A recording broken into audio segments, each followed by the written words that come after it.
so that all the finished wood will show. First, what I'm gonna do is draw a line so I know where I'm at on this. Just using the magic marker, just lightly score a line on here. And I'm gonna lay this down flat.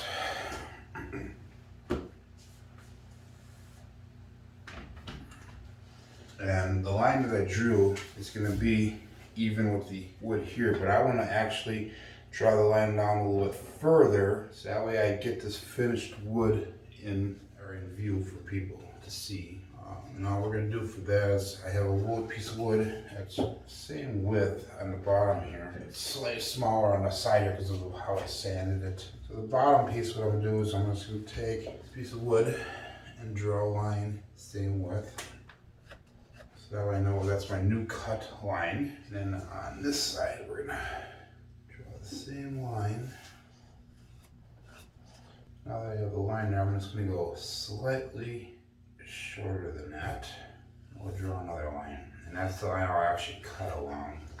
So that way we can get all of that in view. To cut, all I'm gonna do is I'm gonna use this regular old scissors. I'm just going to cut it through, and I stop just a fraction short of that line. Lift this up and spin it a little bit so I can get a better angle on it. Careful, because I do have the finished mat here, and I don't want to scar the base of this here.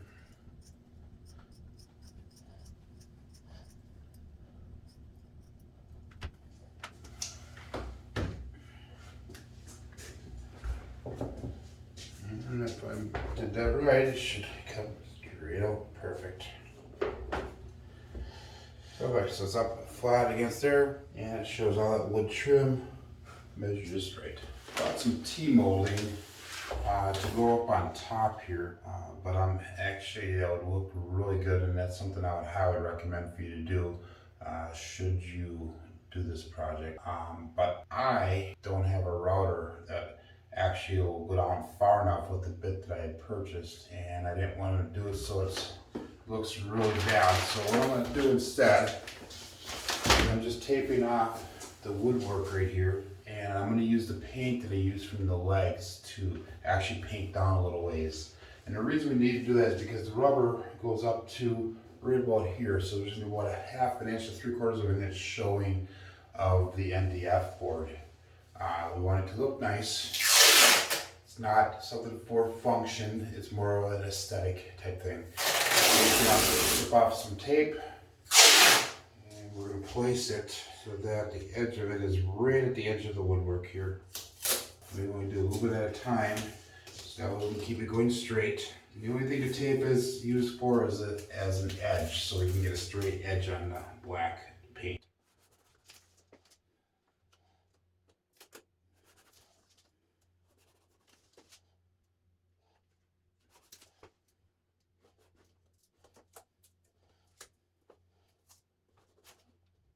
And as soon as we paint it, I will rip that tape off so that it does not dry onto the wood. And basically you need to go all the way around the whole table at this ledge.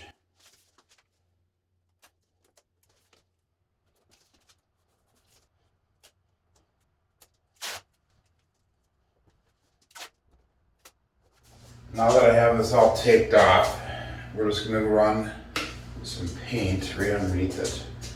And I gotta be very careful I don't drip it onto the table itself.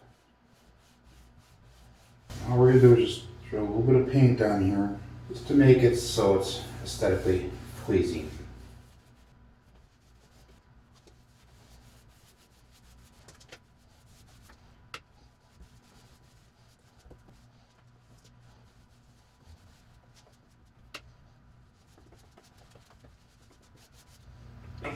And then I'll continue this all the way around the table in similar fashion. It's some marine carpeting that I had bought a while back. And I'm gonna use this as the wall for the stickman side of the table. I had bought some mirrors at Tried Condom and they both cracked on me. So I'm gonna do this for now, and maybe at a later date I will purchase some more mirrors and cut them so that way we have mirrors on the table. But what I did is I measured it at 11 inches, and I'm gonna go down as far as I can. And I'll probably cut two or three of these pieces. It's gonna measure about 88 inches long for the stickman side of the side of the table. So I just have a straight edge here. I measure at 11 inches. Cut down.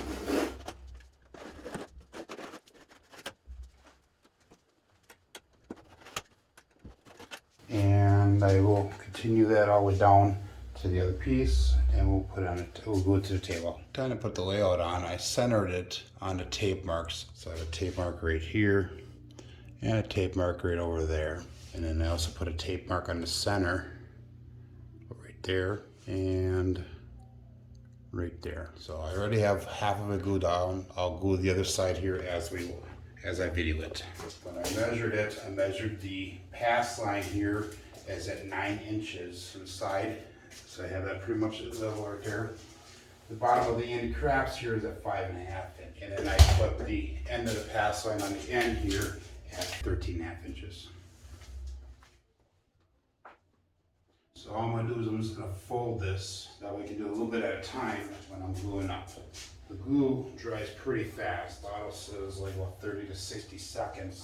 And I noticed on top of this vinyl that I have on here, that actually does dry pretty fast and has like sticky strands that are on there. Trying to keep this as straight as I can as I go. So that way, when I unfold it, it stays a little bit straighter and it's a little bit easier to get the wrinkles out. I have two different types of glue that I'm using. I have a high strength 90 that I used on the other side, and I'm going to use 3M Super 77 on this other side, simply because I was running out of glue. But this stuff is made for fabric, where the other stuff is made for pretty much anything. That should be a little bit stronger of a glue, but I believe this will work actually pretty good as well. It covers 220 square feet.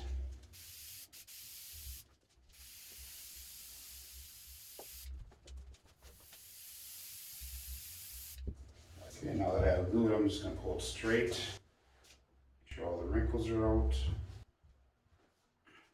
And to do that, what I'm doing is I'm just lifting it up as I unroll it and brushing it with my hand.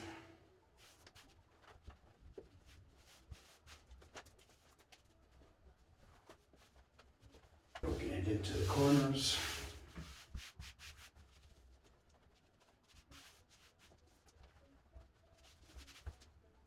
I'll measure this out again, make sure it's at 9 inches. It's not.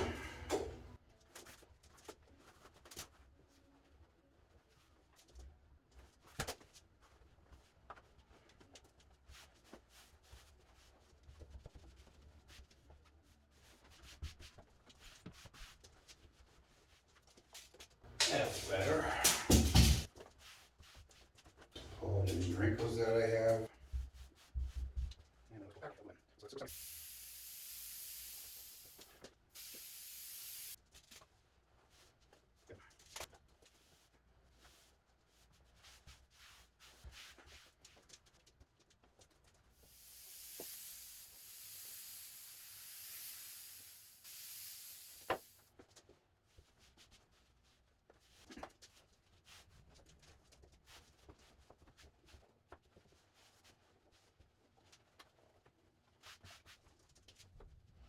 I have everything glued down. Now I'm just going to trim up the sides. I have a little cutting wheel. Works perfect. So I'm going to do is just right into the side here.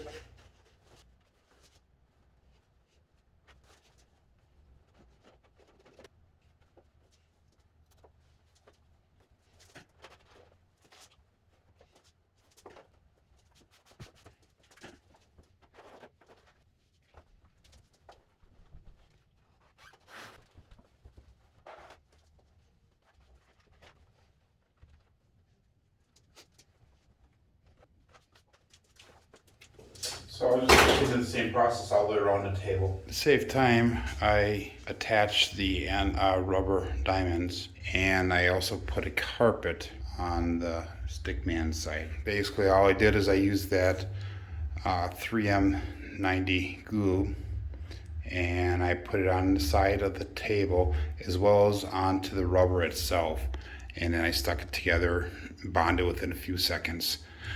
With the carpet, I just basically put the glue on the carpet after I measured it to make sure it fit and set it in place.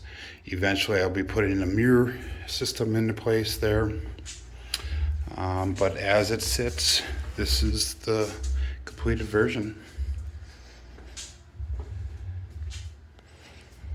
I have enough chips for 4 people, 2 sets of dice, 1 stick. Thank you for following along, and I enjoy any comments that you might have. Any questions also, please make sure you feel free. Also, there will be a follow-up video with dimensions and many other things that I think you will find useful and beneficial. Thank you, and make sure you subscribe to Craftsmaster Journey.